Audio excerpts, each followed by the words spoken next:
Shepherd me, O God, beyond my wants, beyond my fears, from death to life.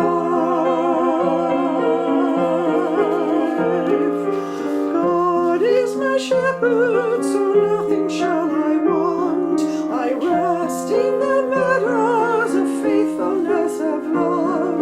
I walk by the quiet waters of peace. Shepherd me, O God, beyond my wants, beyond my fears, from death to life. Gently you raise me and heal my weary soul. You lead me by pathways of righteousness and truth. My spirit shall sing the music of your name. Shepherd me, O God, beyond my wants, beyond my fears, from death into life. Though I should wander the valley of death, I fear no evil, for you are at my side. Your rod and your staff, my comfort and my hope. Shepherd me, O God, beyond my wants, beyond my fears, from death into life. You have set me a banquet of love in the face of hatred, crowning me with love beyond my powers to hold. Shepherd me, O God, beyond my wants, beyond my fears, from death into life. Surely your kindness and mercy follow me all the days of my life. I will dwell in the house of my God forevermore.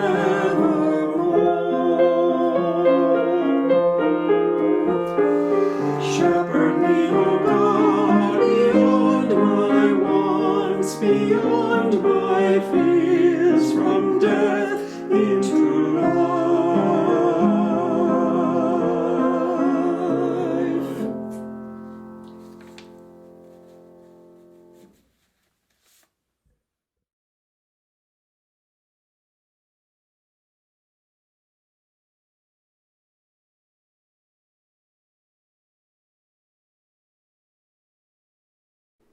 Thank you, Mitch, Vicki, Rosie, for that beautiful music that you recorded in your home last night. For Christians following the assigned scripture readings for Lent, Psalm 23 is the Psalm of the Week. It's a wonderful psalm to come around in these times of uncertainty, struggle, and threatening realities. And here, reading Psalm 23 for us is Kate and Ella.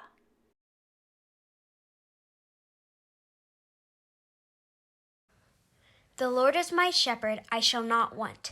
He makes me lie down in green pastures. He leads me beside still waters. He restores my soul. He leads me in the path of righteousness for his name's sake. Even though I walk through the valley of the shadow of death, I will fear no evil, for you are with me. Your rod and staff, they comfort me. You prepare a table before me in the presence of my enemies. You anoint my head with oil, my cup overflows. Surely goodness and mercy shall follow me all the days of my life, and I shall dwell in the house of the Lord forever.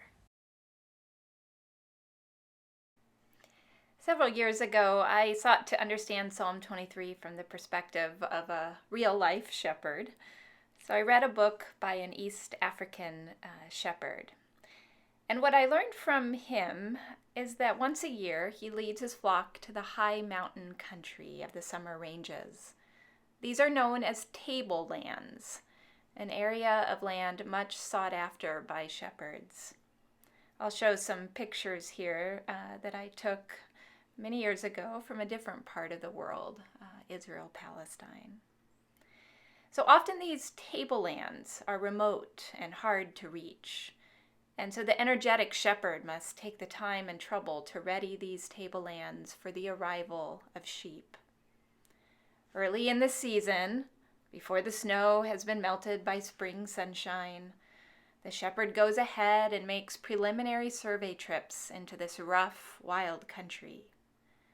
It's looked over with great care, keeping ever in mind its best use for the flock during the coming season. Water holes need to be cleared and cleaned from the accumulated debris of leaves, twigs, stones, and soil which may have fallen into the water source during the autumn or winter. A supply of salt and minerals is distributed over the range at strategic spots for the benefit of the sheep. And there is a check for poisonous weeds.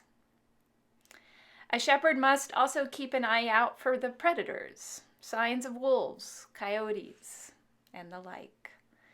Only the alertness of the shepherd who tends her flock on the tableland in full view of possible enemies can prevent them from falling prey to attack. Hence the phrase, "You prepare a table before me in the presence of my enemies." I've heard many people refer to COVID-19 as an enemy or an invisible enemy. Heard a pastor this week refer to it as a menace. There's a lot of battle and war imagery used these days around this pandemic, which might be a topic for another day for us pacifists to discuss. Well, back to Psalm 23. Try as we may to find tablelands, safe landings of our own. Try as we may to use caution, shelter in place, practice healthy social distancing. Try as we may to protect ourselves and our loved ones. We remain vulnerable, all of us. And what I appreciate knowing is that there are people out there with skills and training who are serving as our modern day shepherds through this time, who are going ahead of us, who are working around the clock for cures, for treatments, those providing care 24 hours a day. Many of us would like to help, do more. We might feel like staying home is a form of neglect. Many of us want to be more productive, useful. I'll speak for myself and say I'm not used to thinking of staying put as the most helpful thing I can do. Perhaps if you feel useless, unproductive, you can think about how you are contributing to this collective making of a tableland, a safer place for all. Or perhaps you can write to people, call people, connect with people who you know are lonely or isolated, who are fearful.